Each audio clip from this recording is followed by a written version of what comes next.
Again. Thank you very much, Donald. We're honored by your presence. This dinner is a fundraiser for the needy children of the Archdiocese.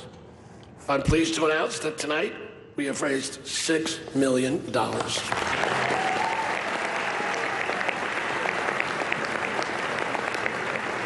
And let me put that in perspective for you. That will pay for nearly 5 minutes of our next speaker's speech. Hillary is a Democratic nominee for president, but it wasn't exactly a smooth ride she had hoped for. She endured a tough primary challenge from that young centrist upstart Bernie Sanders. She endured questions about her health. Madam Secretary, I can't believe all these people said it wasn't presidential to catch pneumonia. Just look at William Henry Harrison. And she said things that she later had to take back. For example, Hillary really didn't mean it when she called half of Donald's supporters a basket of deplorables. To be fair, Donald didn't really mean it when he said he'd release his tax returns either. Secretary Hilton's career in public service is admirable. She has devoted her entire life to working for public service from Arkansas to Washington to New York. She has been a tireless advocate for children, and her attendance here tonight is one example of that. Ladies and gentlemen, please welcome Secretary Hillary Rodham.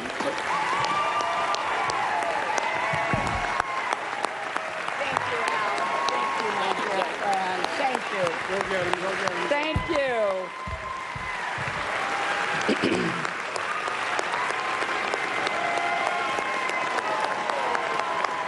Thank you. Your Eminence, Your Excellencies, members of the clergy, Alan Nance Smith, Donald and Melania, and all the distinguished guests. You know, earlier tonight, Al reminded me that when the first Al Smith ran for president, he chose as his running mate the progressive senator from Arkansas, Joseph T. Robinson, who was one of my husband's political heroes. This work that you do through the dinner, Al, you've done it now for 30 years, is such a labor of love. You've been a hero for both the children of the Archdiocese and for the city of New York. And I think we all owe Al Smith a great, great round of applause.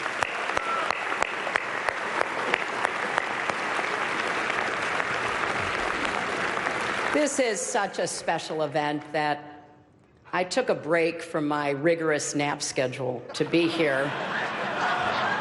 And as you've already heard, it's a treat for all of you too, because usually I charge a lot for speeches like this. But for me, it was kind of ironic thinking about a fiery populist, Al Smith. If he were here today and saw how much money we've raised for needy children, he'd be very proud.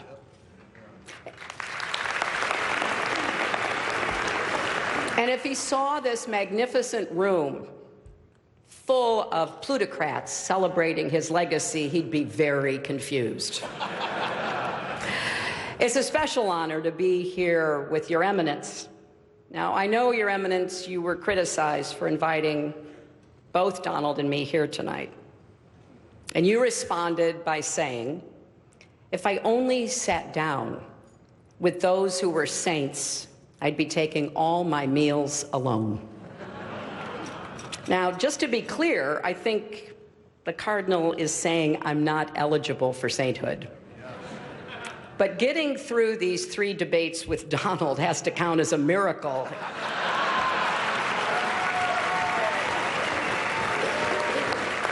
So I guess I'm up against the highest, hardest stained glass ceiling.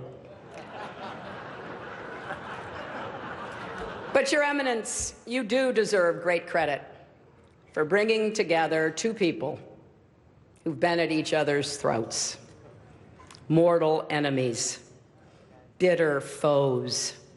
I've got to ask, how did you get the governor and mayor here together tonight?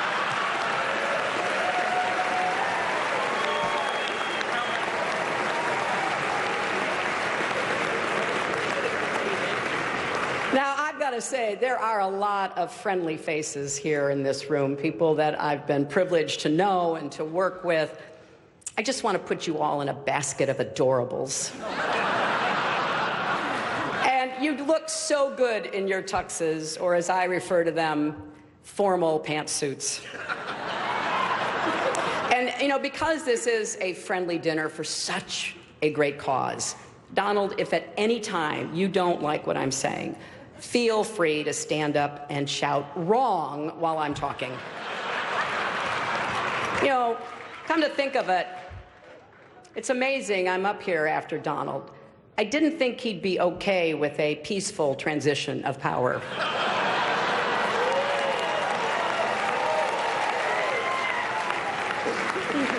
And Donald, after listening to your speech, I will also enjoy listening to Mike Pence deny that you ever gave it. You know, I've had the privilege of being at the Al Smith dinners in years past, and I always enjoy it. But remember, if you're not happy with the way it comes out, it must be rigged.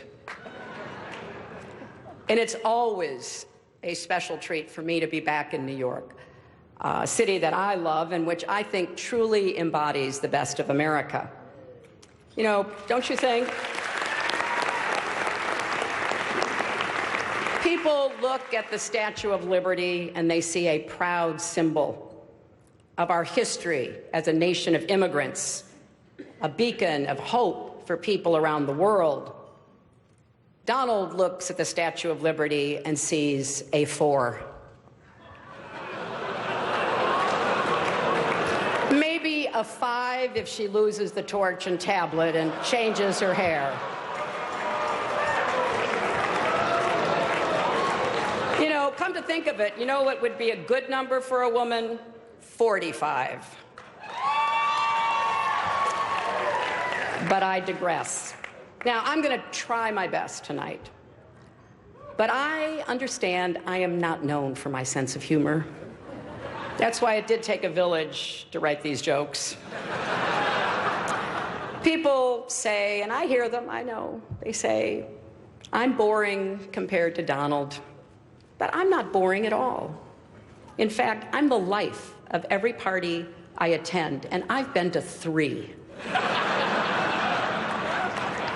And when the parties get out of hand, as occasionally they do, it's important to have a responsible chaperone who can get everyone home safely. And that is why I picked Tim Kaine to be my vice president. Now, you notice there is no teleprompter here tonight, which is probably smart because maybe you saw Donald dismantle his prompter the other day. And I get that. They're hard to keep up with, and I'm sure it's even harder when you're translating from the original Russian.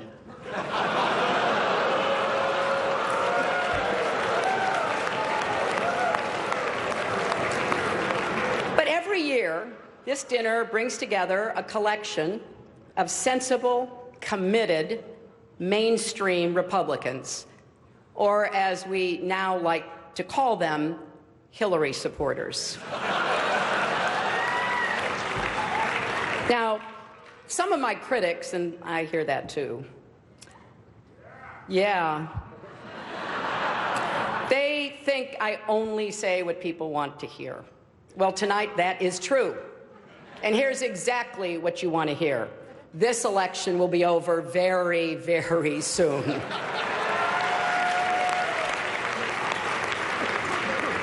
And look at this dais. We got Charlie Rose and Maria Bartiromo and Chris Matthews and Gayle King and Norah O'Donnell and Katie Couric. This counts as a press conference, right? It is great also to see Mayor Bloomberg here.